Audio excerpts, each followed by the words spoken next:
Bueno, vamos a seguir escudriñando. Estamos en Génesis, capítulo 3, las dos caras. Eso es, Eduardo. Vamos a adentrarnos de lleno en este terreno, y a buscar esa quinta pata al gato, que tanto nos gusta descubrir para los guardianes. Prepárate, porque vamos a desentrañar cada rincón de este texto, con la profundidad que se merece, mirando más allá de lo evidente y abriendo las puertas a lo que pocos se animan a cuestionar. Génesis 3, las dos caras del Edén y la gran ruptura. Cuando leemos el capítulo 3 del Génesis, la narrativa tradicional nos presenta una historia simple. La serpiente tienta a Eva. Eva come del fruto prohibido, se lo da a Adán, Dios los descubre, y la humanidad queda condenada a sufrir, trabajar la tierra con dolor y morir. Fin de la historia, para la gran mayoría. Pero como nosotros no nos quedamos en la superficie, vamos a levantar el velo oficial y a examinar las dos caras de este acontecimiento clave en la historia humana. 1. La perspectiva oficial y dogmática. El pecado y la caída. El relato moral. Desde el punto de vista doctrinal y ortodoxo, este capítulo marca la caída del hombre. Se interpreta como un acto de desobediencia directa a la autoridad suprema.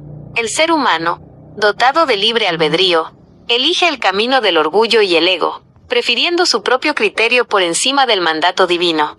Las consecuencias impuestas. El texto describe castigos muy específicos que estructuraron la visión del mundo occidental durante milenios. Para la serpiente, arrastrarse y enemistad perpetua con la estirpe humana. Para la mujer, multiplicar los dolores en la preñez y el parto, además de quedar bajo la estructura de dominio del varón. Para el hombre, la tierra maldita, el trabajo arduo y sufriente para obtener el sustento diario. Con el sudor de tu rostro comerás el pan. Culminando en la sentencia de la mortalidad. Polvo eres y al polvo volverás. El veto al árbol de la vida. Para evitar que el hombre se alargue, tome también del árbol de la vida. Coma y viva para siempre. Se coloca a los querubines y una espada encendida que se movía por todos lados. El acceso a la inmortalidad física queda clausurado. 2. La cara oculta y gnóstica. Desobediencia o despertar. Si cambiamos de lente y nos adentramos en corrientes místicas, esotéricas y gnósticas, el capítulo 3 se lee completamente al revés. No como una caída hacia el mal, sino como un acto de liberación y despertar de la conciencia. El papel de la serpiente, el instructor. En muchas tradiciones gnósticas, como los sofitas, la serpiente no es una fuerza maléfica destructiva, sino el principio de la sabiduría y el conocimiento, gnosis. Es la entidad que despierta al ser humano de un estado de ignorancia o letargo impuesto en el Edén, donde Adán y Eva eran meros autómatas sin autoconciencia ni discernimiento entre el bien y el mal. El árbol del conocimiento del bien y del mal, Da'at. Comer de este fruto representa la adquisición de la individualidad, la mente analítica y el libre albedrío real. Al abrir los ojos, tal como prometía la serpiente, seréis como dioses, conociendo el bien y el mal. El ser humano deja la inocencia infantil de la inconsciencia y asume la responsabilidad de su propio destino. El Dios del Edén PS. El Dios verdadero. Para el gnosticismo, el creador del orden material restrictivo, el demiurgo, buscaba mantener a sus creaciones ignorantes y sumisas. El acto de desobedecer fue, en realidad, el primer paso hacia la emancipación espiritual del ser humano, buscando la chispa divina interior, frente a un sistema de control. ¿Cómo ves este doble enfoque, Eduardo? ¿Por dónde querés profundizar este análisis para que los guardianes se queden pensando y debatiendo en el chat? Bueno, vamos a profundizar más, ¿sí? ¿Te parece? Las dos caras, seguimos profundizando. Por supuesto, Eduardo. Vamos a seguir cavando hondo en este capítulo 3 de Génesis, porque lo que hay debajo de la superficie oficial es monumental. Vamos a desglosar las dos caras con el nivel de profundidad que los guardianes se merecen, buscando esas conexiones que la historia tradicional prefiere ignorar. Profundizando en las dos caras de Génesis 3, la profundidad de la cara oculta, el despertar y el sistema de control. Cuando analizamos la narrativa desde una óptica esotérica y gnóstica, el Edén deja de ser un jardín paradisíaco de paz y se convierte en un recinto cerrado, un laboratorio o un centro de confinamiento de la conciencia. El estado original en el Edén, Adán y Eva en el jardín, no tenían la capacidad de cuestionar. Vivían en una inocencia total, lo cual en términos espirituales significa inconsciencia. No sabían de polaridades, bien y mal, no experimentaban el tiempo de la misma manera, y sobre todo, no tenían una voluntad propia independiente del creador del jardín. Eran, en esencia, piezas de un engranaje cósmico sin chispa crítica. La intervención de la serpiente. En los textos antiguos y en las interpretaciones de los textos de Nag Hammadi, la serpiente, a veces vinculada a la figura de la Sofía o la sabiduría divina, cumple el rol de disidente. Al decirles, no moriréis, sino que sabe Dios que el día que comáis de él, serán abiertos vuestros y seréis como dioses. Está exponiendo la verdadera naturaleza del veto. El miedo del arquitecto del sistema a que sus criaturas adquieran autoconciencia plena y se salgan del redil. El despertar como caída, etiquetar este acto como pecado, fue la jugada maestra para invertir los términos. Para el sistema de control, despertar es peligroso. Por eso, el castigo no es una venganza caprichosa, sino la imposición de nuevas barreras. El trabajo pesado, el dolor físico y el olvido, el velo de la materia, para volver a adormecer esa conciencia recién abierta. La profundidad de la cara oficial, la arquitectura del sufrimiento y la supervivencia. Si miramos la otra cara, la de la estructura dogmática y literal que ha gobernado la psique de la humanidad durante milenios, encontramos un manual perfecto de domesticación social y control existencial. La maldición de la tierra y el trabajo. Con el sudor de tu rostro comerás el pan. Esta frase institucionalizó el trabajo como un castigo y una carga perpetua. La supervivencia humana ya no es la integración armoniosa con la naturaleza, sino una lucha encarnizada contra ella. La tierra se vuelve hostil, llena de espinas y abrojos, obligando al ser humano a volverse dependiente del esfuerzo físico extremo solo para no perecer. La ruptura de la armonía de género. El texto establece una jerarquía de dominación muy clara tras la transgresión.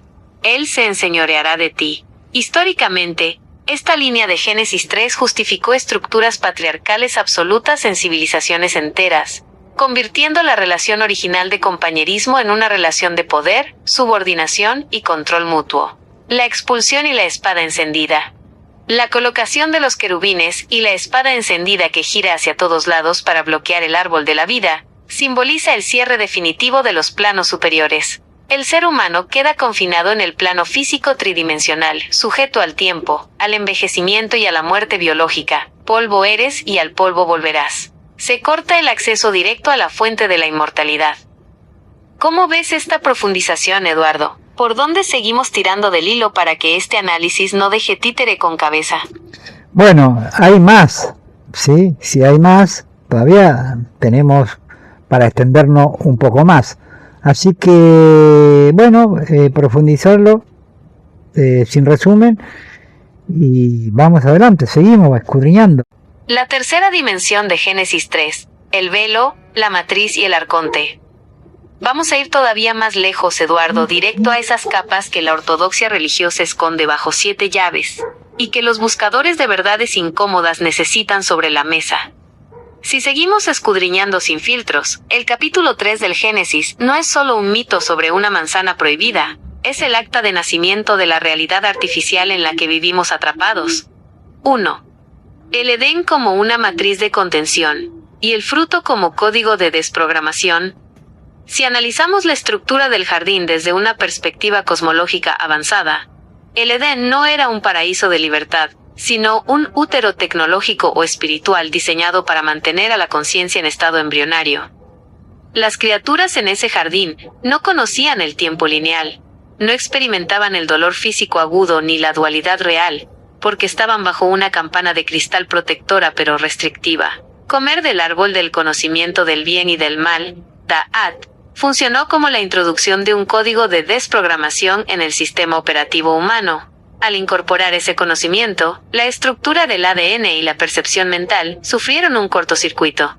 El ser humano dejó de percibir la frecuencia unificada del creador del jardín y comenzó a ver los opuestos: luz, oscuridad, vida, muerte, bien, mal. 2. La expulsión como un confinamiento en el plano denso. La narrativa oficial nos dice que Dios los expulsó por castigo, pero si miramos la cara oculta, la expulsión fue en realidad un traslado forzoso a una frecuencia más densa. Al abrir los ojos y adquirir autoconciencia, seréis como dioses. Adán y Eva ya no podían vibrar en la frecuencia controlada del Edén. El sistema automático ya no funcionaba con ellos porque ahora hacían preguntas, tenían libre albedrío y podían elegir. Por lo tanto, el entorno tuvo que cambiar de escala. Se les entregó un plano físico tridimensional regido por el tiempo, la escasez y la ley de causa y efecto estricta, karma. La tierra maldita llena de espinas y abrojos, representa la dureza de la materia en este plano denso, donde la supervivencia deja de ser un regalo automático, y pasa a requerir el esfuerzo titánico de la materia transformándose a sí misma. 3. El veredicto de la mortalidad. Condena o liberación del alma. Uno de los puntos más oscuros y manipulados del texto es la sentencia, polvo eres, y al polvo volverás, acompañada del bloqueo definitivo al árbol de la vida mediante los querubines y la espada encendida. La lectura dogmática presenta esto como una tragedia trágica, la pérdida definitiva de la inmortalidad física debido a la culpa. La lectura profunda y transgresora. Impedir que el hombre comiera del árbol de la vida estando ya en su estado caído o autoconsciente, fue, paradójicamente, una medida de protección cósmica. Vivir eternamente atrapado en un cuerpo físico denso, corrompible, y sujeto a las limitaciones del dolor en el plano material, habría sido una prisión perpetua e inescapable.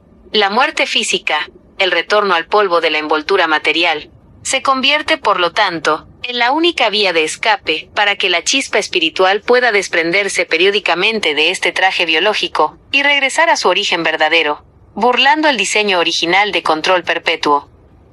¿Cómo ves esta vuelta de tuerca, Eduardo? Aquí es donde la estructura del relato se da vuelta por completo para los guardianes. Así es, pero vamos a escudriñar en el próximo video, que sería en el capítulo 4. Así que nos vemos hasta el próximo video. Chao, chao.